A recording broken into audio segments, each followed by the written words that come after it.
Hey everyone, it's Melissa. I wanted to do a video about Father's Day today. Um, Father's Day, I went to church. We celebrate Father's Day to all the good men who have done so much for their families. They have sacrificed, they have been there.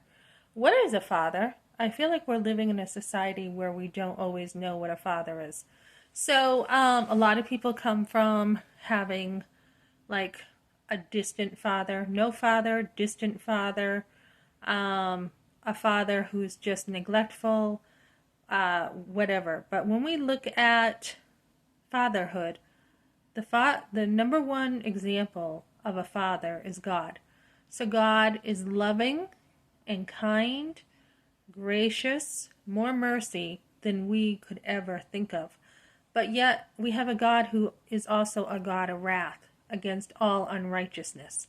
So when you think about training your kids, you are not going to put up with some stuff, right? So I didn't put up with some stuff.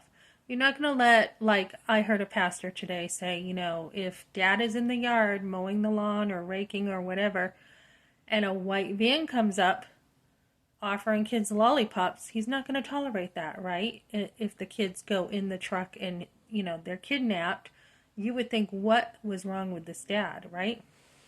I'm talking about someone who knew, right? You wouldn't, a good father isn't going to let that happen.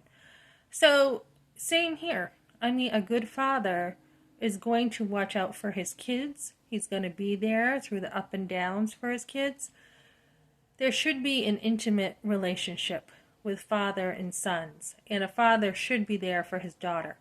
A father is a girl's first love, and a father is a son's first hero, right? So, a real dad is supposed to show spiritual leadership, kind, loving correction, a refuge for his family, a man who prays, a man who loves truth. What else? A man who's steady and he endures through all of life's up and downs. He helps his kids make good choices. That's another one. He's always there for his kids. He's protective. He teaches them. He encourages them. When they make a mistake, he lets them get back up again and try again. So,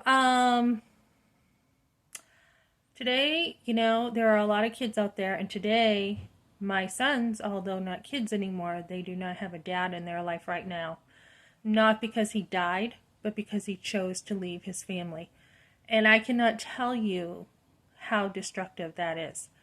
And today when I went to church, one of the pastors, they kind of know what's going on. He had prayed that my husband would grow up and learn to be a man. Because I had mentioned how it's not that he's at Laconia Bike Week, but he's over there like with Kevin Leandro. Ha ha, kind of like Miss May, second bike week, it's on Facebook. Kind of like ha ha. So first of all, the church is bigger than any Laconia Bike Week. The church is huge universally. It's a huge family. And so there's nothing to boast about. I mean, I don't know what he's looking for. He already had his freedom. If he just wants freedom from all responsibility, that's not really manly, right? Because it takes responsibility for a man to continue to develop his character, So my husband, like me, is old enough to be a grandparent here, grandmother, old enough to be a grandfather, and he's off saying, oh, I'm leaving my family for the last, 2 years almost? I'm leaving my family, and I want my freedom. This is not how a man behaves. He decided years ago to be married. He has responsibilities still toward his family, and he's going off living like he's just a single guy and doesn't have any responsibilities. So to all the good fathers out there who sacrifice so much for your families, happy Father's Day. To the men who have left their wives and sons and daughters, I think this is probably a painful day for you because you lost something big. And you don't want to be a father who does that. And the way men continue being good fathers is their walk with God and the strength they draw from Jesus Christ, God the Father, and the Holy Spirit.